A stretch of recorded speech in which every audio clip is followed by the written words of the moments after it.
오늘은 추석 명절로 출타한 성도들도 많고 또 우리 교회 방문해서 지금 새롭게 이 자리에서 함께 예배드리고 있는 성도들도 있어서 에베소서 강해 대신에 오늘 이 말씀을 준비해서 여러분들과 함께 나누려고 합니다.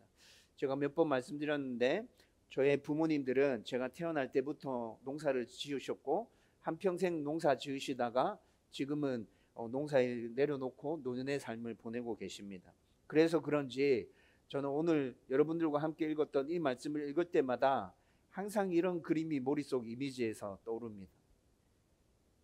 여러분, 이 말씀 읽을 때 이런 그림이 머릿속에 그려진다는 게 어떤 의미인지, 왜 그런지 공감이 되시죠? 아시겠죠?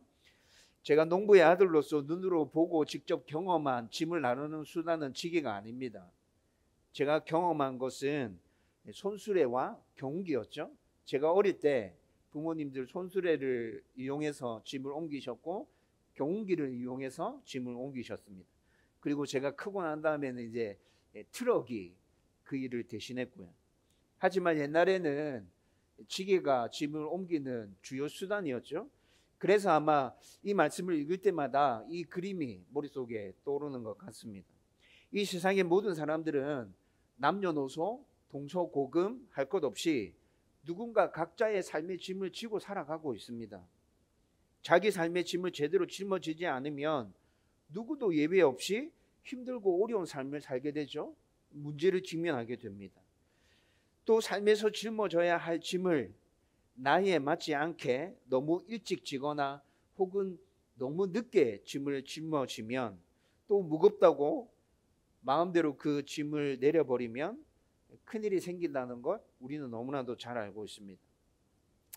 여러분, 저는 아주 일찍 이것을 경험했어요. 몸소 경험했는데, 여러분, 밭에 심긴 작물에 물을 주거나 약을 칠 때 호스를 잘 딸려오게 하기 위해서 이런 도구를 씁니다. 녹음용 물호스 도르래라고 인터넷에 검색해 보시면 이런 도구가 떠요. 제가 6살 때 아버지께서 이제 밭에다가 물을 주시는데 제 기억으로는 팥밭이었어요. 팥밭에다가 약을 치는데 이 도르래를 사용해서 이제 호스를 당겨가면서 이제 약을 치게 되는 거죠. 제가 6살이었는데 부모님을 돕고 싶은 거예요. 그래서 이 도르래를 한 두세 개를 이용해서 호스를 당겨가고 또 놀고 있는 건 또 적당한 곳으로 옮겨서 그 다음 약 칠 곳으로 옮겨가고 이런 일들이 계속 반복되면서 약을 치게 되거든요. 6살인 제가 부모님을 도와주겠다는 마음을 가지고 이 도르래를, 땅에 박혀있는 이 도르래를 힘껏 뽑아서 이제 다음 장소로 옮기기 위해서 끙끙거리면서 이동하고 있는 중에 너무 무거웠어요. 너무 무거워서 이걸 한번 내려놨다가 쉬었다가 다시 가지고 가야겠다 생각하고 내렸는데 제 발등에다가 내렸습니다. 여러분, 어떻게 됐겠습니까? 이 끝이 뾰족하거든요. 땅에 박기 쉽게 끝이 뾰족하게 되어 있다고요. 제 오른쪽 발등에다가 이 도르래를 내렸죠. 제 발등에 도르래 끝이 관통해서 발등을 뚫고 땅에 박혔습니다. 여러분, 그날 약치는 일이 어떻게 됐을까요? 약치는 일은 그냥 그것으로 끝났죠. 그것으로 끝났고 제 발등에다가 도르래를 박은 것까지 생각나는데 그 이후의 일이 제가 기억이 없어요. 어떻게 됐는지. 아마 난리 났을 거예요. 제 부모님이 저를 데리고 병원에 데려가고 막 난리 났겠죠. 한바탕 소동을 치렀어요. 여러분, 6살이 감당하지 않아도 될 짐을 지려 했을 때 이런 사고가 난다는 것이죠. 그리고 또 감당하지 않아도 될 짐으로 인해서 너무 무거워서 내려야겠다고 생각해서 내렸는데 잘못 내리면 또 이런 사고가 발생한다는 것입니다.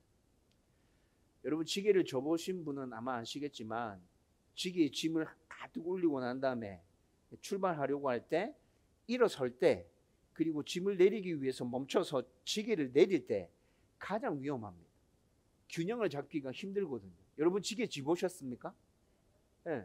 짐이 가득 실려져 있을 때 지게의 균형을 잡는 게 너무 힘들다고. 그래서 출발할 때와 내릴 때 지게의 균형을 잡기가 힘들기 때문에 아주 위험한 순간입니다. 마찬가지로 삶에서도 새로운 일을 시작할 때 그리고 지금까지 해왔던 일을 마치고 이제 그 일을 그만둘 때 정말 힘들고 어렵죠. 마음이 무너져 내리는 사람들 정말 많고요. 그리고 시작할 때 마칠 때 일에 있어서 실패하는 사람들 정말 많습니다. 어떨 때는 삶의 짐이 참 무거워서 버거워서 빨리 내리고 싶은데 여러분 이걸 마음대로 하지 못해서 정말 힘겨울 때가 있어요.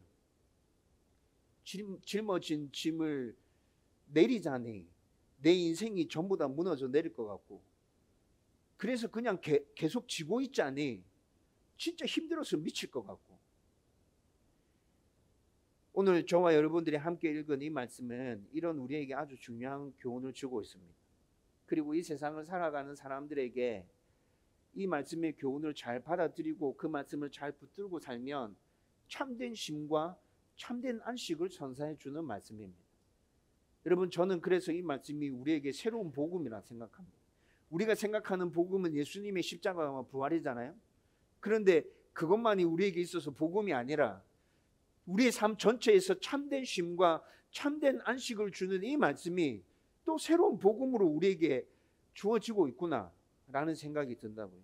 오늘 이 말씀을 통해서 참된 안식과 참된 쉼을 누리면서 정말 복음의 테두리 안에서 하나님과 함께 동행하면서 살아가는 저와 여러분들 되시기를 주님의 이름으로 축원드립니다. 우선 오늘 말씀은 수고하고 무거운 짐진 자들아 라고 시작하고 있습니다. 수고하고 무거운 짐진 자들아. 여러분 예수님께서 누구를 가르쳐서 수고하고 무거운 짐진 자라고 말씀하고 계시는 걸까요?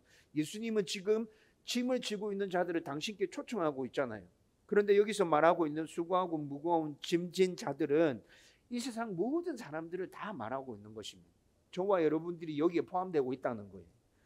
방금 언급했듯이 모든 사람은 인종, 성별, 연령 그리고 시대 뭐 이런 거 다 뛰어넘어서 각자가 져야 될 무거운 짐들을 다 짊어지고 살아가고 있거든요.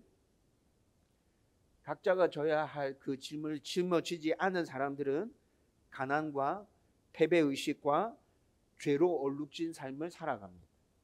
소위 우리가 그런 사람들의 삶을 보면서 실패한 사람들이다 라고 얘기하죠. 그리고 가난과 죄로 얼룩진 그 삶조차도 게으르고 나태하며 죄를 짓고 산 이들이 짊어져야 할 삶의 짐인 것입니다.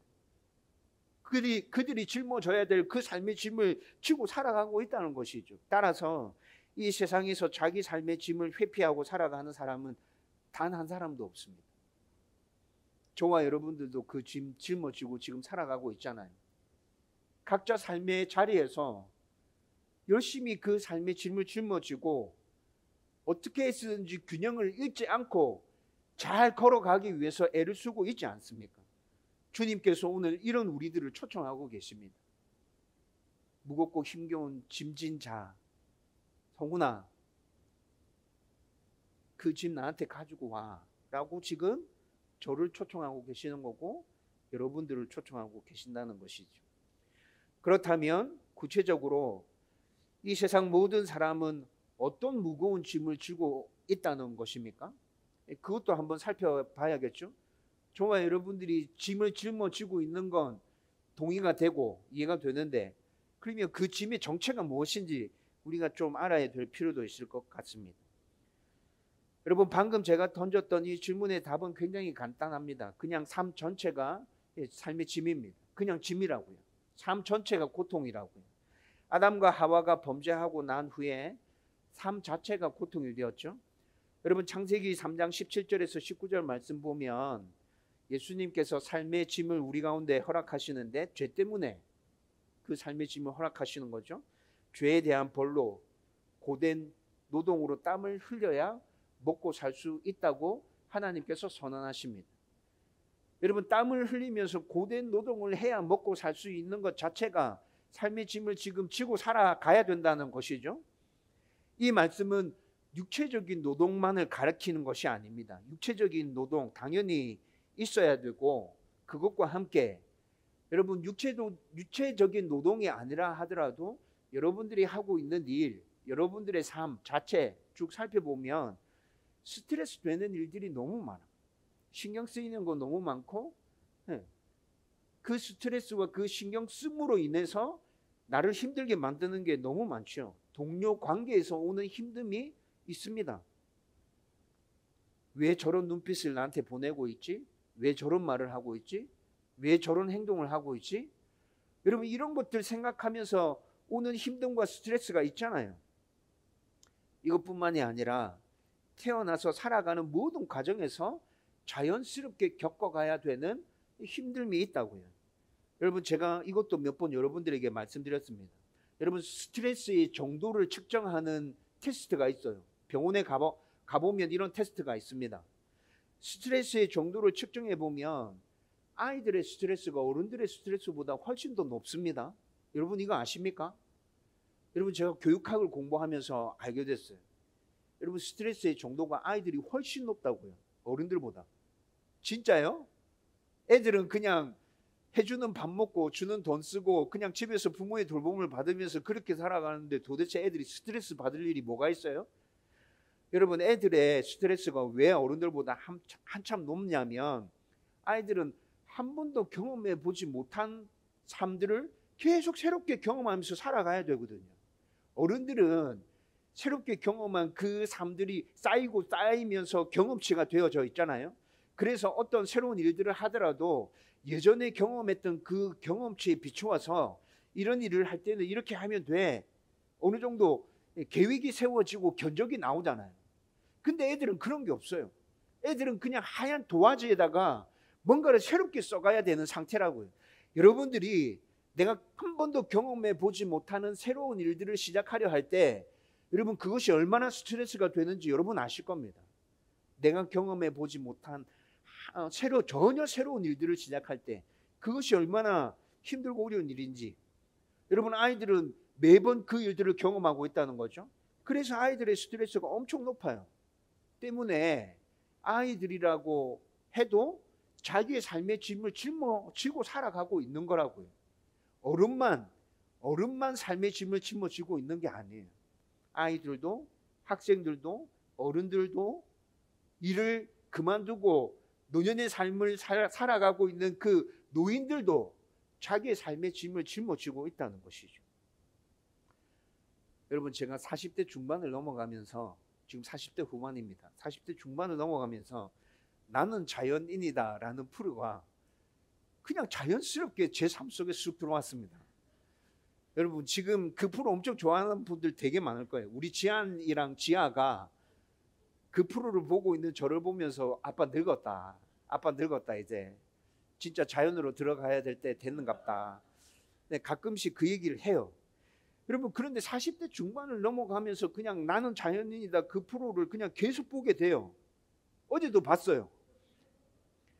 여러분, 이 프로에 나오는 사람들이 자연 속에서 들어가서 살고 있는 사람들이 왜 그곳에 들어가서 산다고 얘기하대요? 일에 대한 스트레스, 인간관계에 대한 스트레스, 그 스트레스로 인해서 발병한 병들, 여러분, 그것들을 어떻게 치유해 보고자 나름대로 발버둥 치다가 안 돼서 모든 것들을 다 내려놓고 그냥 그 자연 안에 들어와서 혼자 살고 있는 거잖아요. 아마 여러분들 지금 나는 자연인이다 그 프로 좋아하는 분들 되게 많을 거고, 여러분, 그 자연 속에서 살아가고 있는 사람들 왜 그렇게 살아가고 있는지 공감되는 분들 정말 많을 거예요. 여러분들이 하고 있는 다양한 일들 있죠. 여러분, 지금부터 시작해서 여러분들이 그 일로 인해서 받고 있는 스트레스, 인간관계에서 겪고 있는 어려움들 모두 다 한번 털어놓고 얘기해 봅시다 해서 지금부터 시작하면 저와 여러분들은 오늘 집에 못 돌아간다고요. 한도 끝도 없이 얘기하게 된다고요. 저와 여러분들이 짊어지고 있는 그 삶의 짐, 그 자체, 하나님께서 그 짐을 짊어지고 나에게로 오라고 지금 초청하고 계시는 거라고.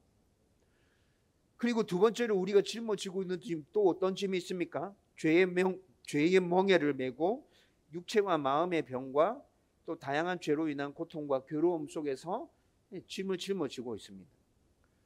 여러분, 다른 사람과 비교하지 않고 평범한 삶에 만족하고 욕심내지 않고 살아가면 여러분, 우리는 진짜 행복하고 즐겁게 이 세상을 살아갈 수 있거든요. 그런데 다른 사람과 비교하면서 살아갑니다. 비교하다 보면 계속 욕심이 불끈불끈 솟아오릅니다. 그리고 죄의 유혹에 넘어가게 되죠. 욕심이 생기다 보면 죄의 유혹에 넘어가는 건 굉장히 자연스러운 일입니다. 그러면서 우리는 만들지 않아도 되는, 내가 겪지 않아도 되는 그 어려움들을, 그 문제들을 새롭게 만들어내서 짐으로 짊어지고 살아가게 되죠.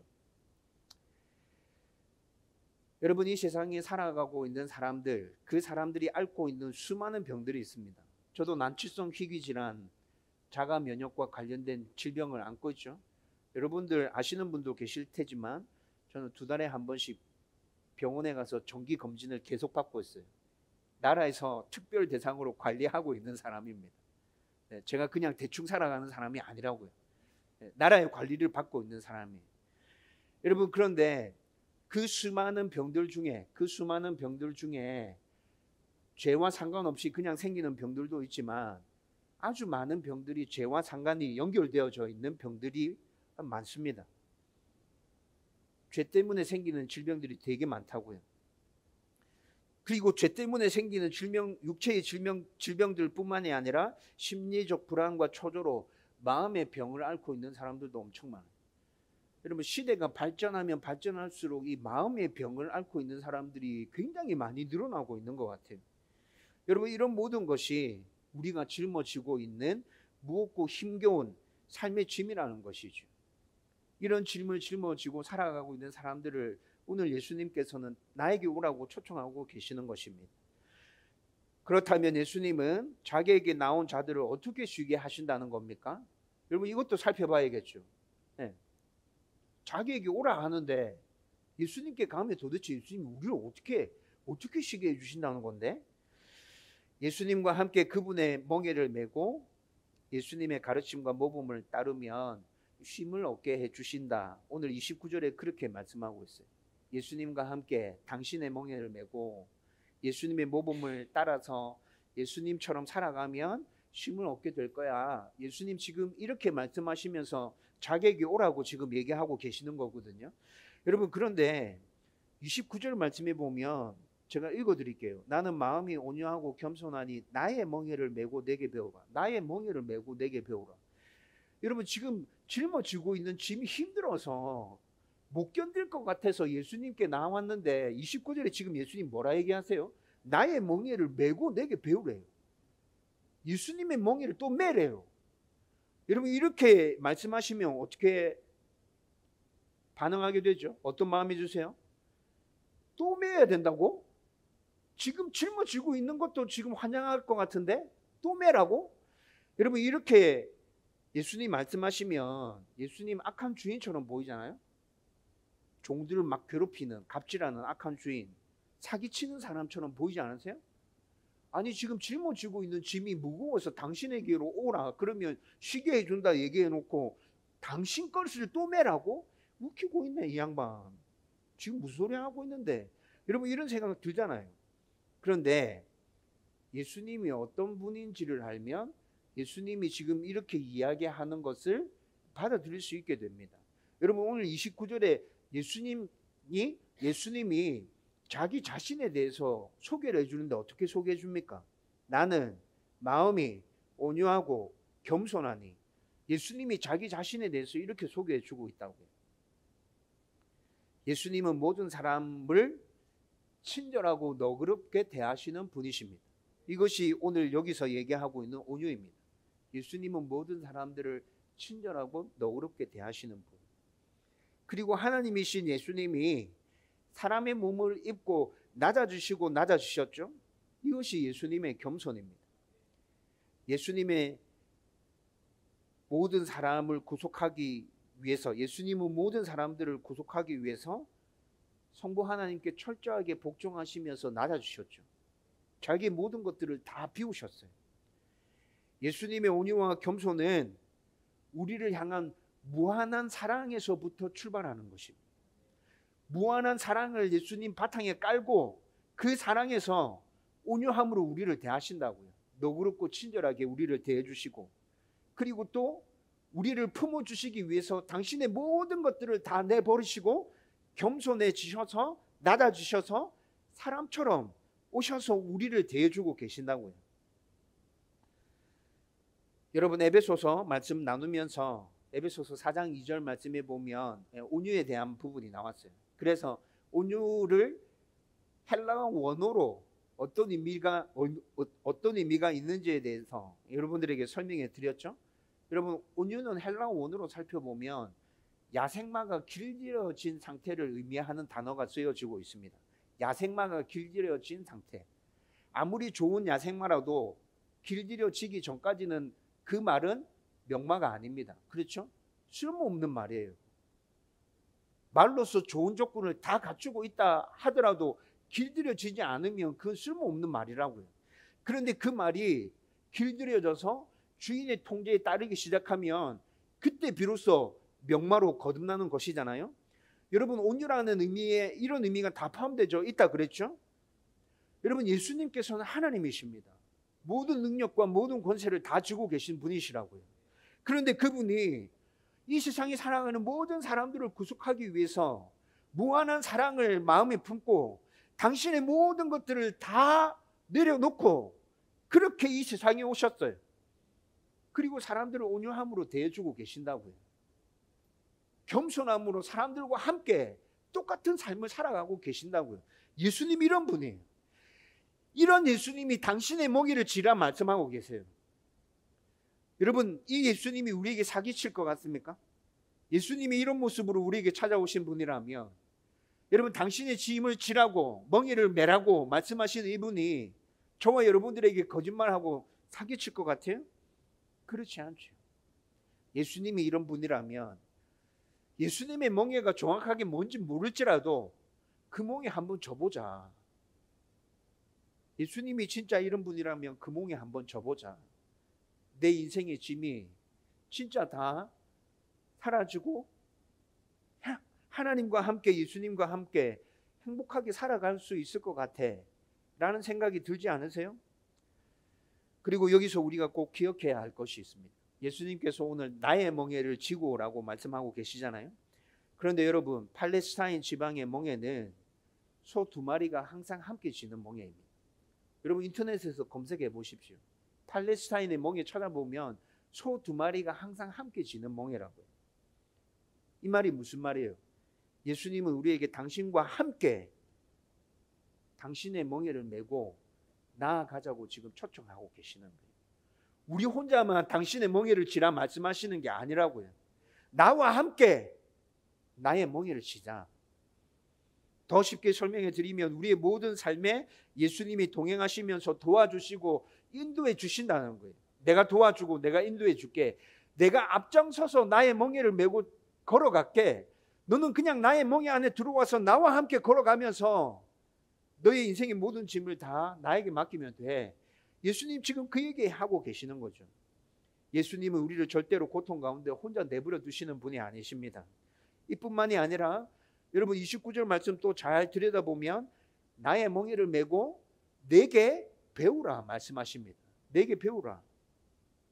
예수님은 사람의 몸을 입고 이 땅에 오셔서 사셨기 때문에 사람들이 겪는 모든 아픔과 슬픔과 고통을 너무나도 잘 알고 계십니다. 여러분 빌립보서 2장 8절 말씀에 보면 사람의 몸을 입고 이 땅에 오신 예수님은 하나님의 말씀에 온전히 복종하고 순종하면서 사셨다고 말씀하고 있어요. 히브리서 4장 14절에서 16절 말씀 보면 예수님은 사람과 똑같은 모든 삶들을 다 경험해 보셨기 때문에 우리의 대제사장으로서 우리의 모든 어려움들을 하나님 앞에 대신 아뢰고 있다고 말씀하고 있습니다. 요한복음 14장 25절에서 31절 말씀 보면 그렇게 이 땅에 오셔서 인간이 살아가는 모든 삶을 다 경험하면서 사셨던 예수님은 하나님의 평안을 온전하게 누리면서 이 세상에서 사셨다고 말씀하고 있어요. 여러분 오늘 찬양하면서도 함께 읽었던 말씀이 평안에 대한 말씀이었죠. 예수님 계속 말씀하십니다. 내 안에 있는 평안 너희들에게 줄게. 너희들도 이 평안 누렸으면 좋겠어. 예수님 계속 말씀하고 계시잖아요. 따라서 예수님의 가르침과 그분의 모범을 따르며 살면 예수님이 누린 그 평안함 우리도 이 세상 가운데 살아가면서 똑같이 누릴 수 있다고요. 이렇게 예수님과 함께 멍에를 메고 그분의 가르침과 삶의 모범을 따라서 살면 여러분들은 참된 쉼을 누리고 참된 평안을 누리면서 여러분, 이 세상의 삶이 즐겁고 행복한 삶으로 바뀌어지게 될 겁니다. 그리고 오늘 30절에서 예수님께서 또다시 한 번 더 말씀하십니다. 28절, 29절에서 예수님께서 이렇게 말씀하셨음에도 불구하고 주저하고 망설이는 자들을 위해서 예수님께서 뭐라 얘기하십니까? 나와 함께 멍에를 매는 것은 참 쉽고 가벼운 거야. 어렵지 않아. 지금까지 무거운 짐을 지고 살았기 때문에 또 나의 멍에를 매라 그러면 너희들 염려하고 걱정하고 또 무슨 멍에를 매라 하는 거지? 이런 생각 들지? 그런데 내가 너에게 주는 멍에는 어려운 멍에가 아니야. 쉽고 가벼워. 그 멍에를 지면 참된 쉼을 누릴 수 있어. 참된 평안을 누릴 수 있어. 30절에서 예수님께서 다시 한번 못을 박으며 이렇게 얘기해 주고 있다고요. 여러분, 이때 이 당시에 예수님께서 왜 사람들에게 이 얘기하고 계시는 줄 아십니까? 이때 이 당시에 왜 예수님께서 이스라엘 백성들에게, 제자들에게 이 얘기를 하고 계셨을까요? 여러분, 이때 이 당시 유대인들이 메고 살았던 그 수많은 삶의 짐 중에 가장 무거웠던 짐이 뭐냐면 율법의 짐이었어요. 여러분, 이스라엘 백성들, 유대인들 율법을 철저하게 지키면서 살아갔죠. 철저하게 지키면서 살아가는데 그 율법이 너무 힘들고 어려웠다고요. 바리새인들은 613가지의 구체적인 율법을 정확하게 문구로 딱 만들어서 그것을 지키라고 계속 강조했어요. 613가지 말고도 탈무드에 나오는 수많은 이야기들이 전부 다 그들의 율법과 관련된 것이라고요. 여러분, 이런 율법을 지금 종교 지도자들은 백성들에게 계속 지키라고 강요하는 거예요.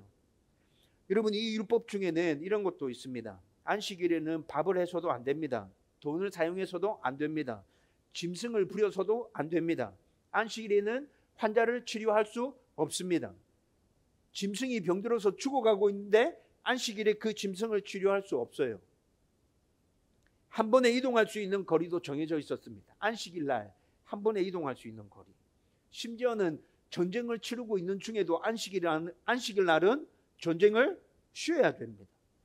여러분, 적군들이 그걸 받아줍니까? 전쟁 치르고 있어요. 근데 안식일이라고 전쟁을 그만둬야 돼요. 유대인들은 그래요. 그런데 적군들이 그걸 받아들여 줘요? 미친 짓인 거죠. 전쟁 치르고 있는데 안식일이라고 전쟁 그만두면 그냥 지겠다는 거잖아요. 그런데 율법에 이런 조항들이 있다고요. 이런 조항들이 있어요. 여러분, 유대인들은 이런 율법의 멍에를 메고 여러분, 이것을 지키라고 강요하는 종교인들조차도 이 율법의 멍에를 감당하지 못하고 있는데, 그러면서 이들 모두가 힘겹고 어려운 삶들을 살아가고 있었다고. 종교인들조차 이 율법의 멍에를 감당하지 못했다는 것이 성경에 계속 나타납니다. 마태복음 22장에 보면 한 율법사가 예수님께 찾아와서 예수님께 질문하죠. 율법이 이렇게 많은데 그 율법 중에서 제일 중요한 율법이 뭡니까? 이렇게 한 율법사가 찾아와서 묻죠. 여러분, 율법이 너무 많다 보니까 어느 것이 가장 중요한 율법인가에 대해서 종교지도자들이 항상 논쟁을 펼치면서 그것으로 싸움이 일어났어요. 율법이 그렇게 많은데 어떤 게 제일 중요한 율법인지 정의도 내리지 못하고 있다고요. 요한복음 3장에 보면 니고데모가 예수님께 찾아옵니다. 니고데모 종교 지도자입니다. 니고데모가 예수님께 뭐 질문합니까? 어떻게 하면 거듭날 수 있습니까? 니고데모가 이 질문하죠. 여러분, 니고데모는 율법을 철저하게 지키는 사람이라고요. 그런데 어떻게 거듭나야 하는지 몰라요. 누가복음 18장에 보면 종교 지도자는 아닌데 한 부자 관리가 예수님께 나와서 질문합니다. 영생을 얻으려고 하면 어떻게 해야 합니까? 예수님께서 그 부자 관리에게 너 재산 다 팔아서 가난한 사람에게 줘 라고 말했는데 그거 받아들이지 못해서 아무 말 없이 그냥 예수님을 떠나갔죠. 여러분, 이 부자 관리도 종교 지도자는 아니라 할지라도 철저하게 삶 속에서 율법을 지키기 위해서 애쓰면서 살아갔던 사람들이라고요. 그런데 이들조차도 그 율법의 멍에를 지고 너무 힘들어서 허덕허덕거리는 모습이 계속 나타나고 있잖아요. 아무리 제대로 지키려고 노력해도, 제대로 지켰다고 자부해도 마음 깊은 곳에서 흘러나오는 불안함과 초조함이 있는 거죠. 말은 지켰다고 얘기하는데 마음은 알고 있는 거예요. 내가 온전하게 지금 율법을 지키고 있지 못해. 알고 있는 거죠. 그래서 끊임없이 질문하고 의문을 제기하면서 뭔가 퀘스천 마크를 계속 달고 살아가고 있는 거예요. 여러분, 이렇게 살아가는 모습 자체가 지금 율법의 짐을 짊어지고 살아가는 모습 그 자체 아닙니까? 그러나 예수님은 율법의 완성이시며 율법의 마침이 되십니다. 그래서 예수님을 구주로 믿는 자에게 의를 이루어 주시죠. 로마서 10장 4절의 말씀입니다. 예수님을 구주로 믿는 자에게 예수님은 의를 완벽하게 이루신다 말씀하거든요. 어떻게 예수님께서 의를 완벽하게 이루십니까? 율법이 요구하는 모든 요구들을 예수님께서 우리 대신 다 충족시켜 주셨잖아요. 율법이 요구하는 그 요구들 100% 예수님이 우리 대신 다 이루어 주셨거든요. 겉으로 보이는 율법의 요구만을 이루어 주신 게 아니라 율법이 담고 있는 정신까지도 예수님께서는 온전하게 다 성취하시고 그 정신을 온전하게 다 이루어 주셨다고요. 그리고 우리에게 말합니다. 은혜로 모든 것들을 내가 다 이루었다. 너희들은 그냥 믿음으로 받아들이면 돼. 그러면 의와 생명이 너희의 것이야. 여러분, 예수님께서 이렇게 우리에게 말씀해 주셨죠. 따라서 믿음으로 반응하는 모든 자는 율법에서 해방되고 생명의 성령의 법으로 자유를 누리게 되는 것입니다. 여러분, 이때 이 당시에 율법의 멍에를 쥐고 살아가는 사람들에게 예수님의 이 메시지가 얼마나 생수처럼 들려왔는지 여러분 이해가 되십니까? 예수님은 지금 그들에게 너희들의 모든 짐을 다 짊어지고 나에게 오라고 지금 초청하고 계시는 것이라고.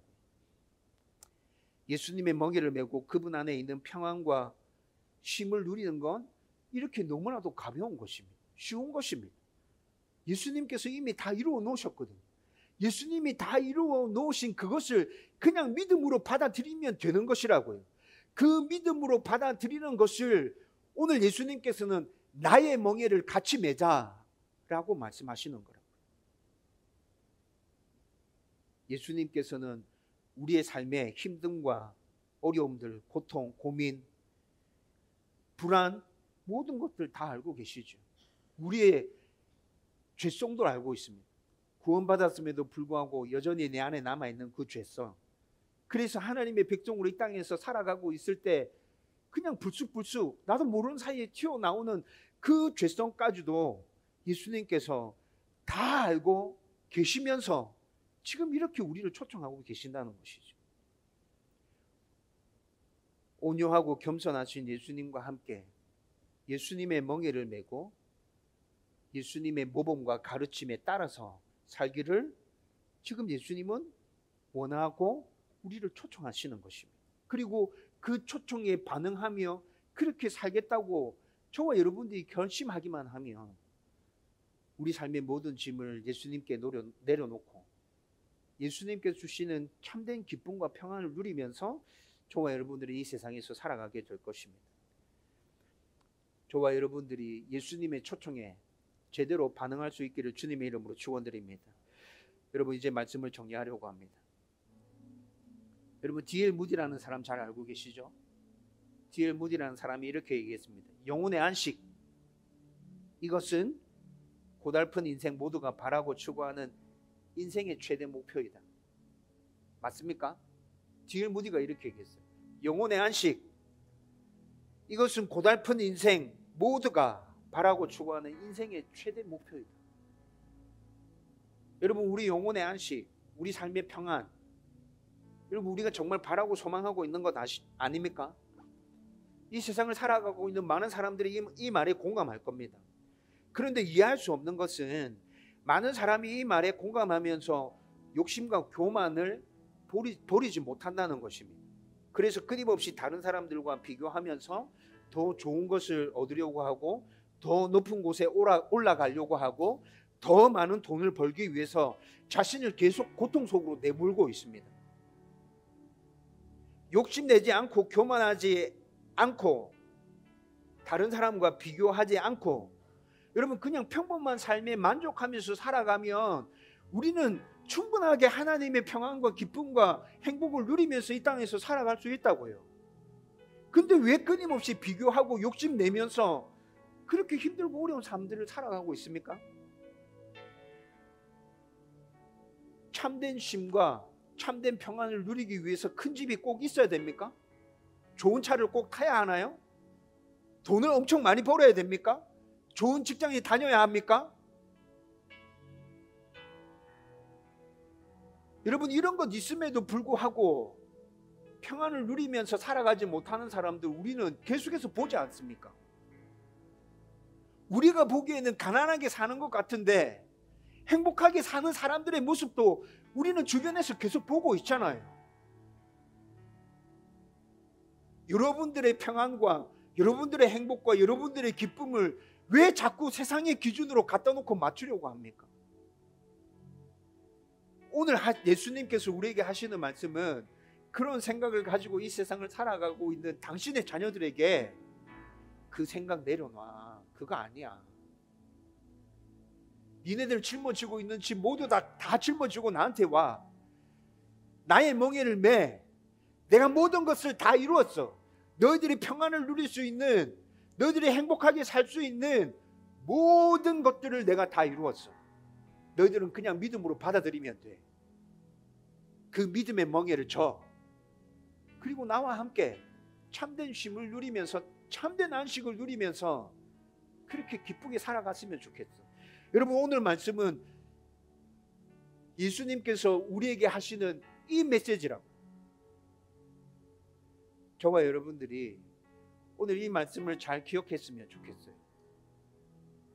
믿음으로 예수님의 멍에를 졌으면 좋겠고, 예수님께서 우리에게 보여주셨던 그 모습, 그 모범, 그 가르침 따라가면서 우리도 참된 쉼과 참된 안식을 누리면서 이 세상에서 살아갈 수 있었으면 좋겠다고요.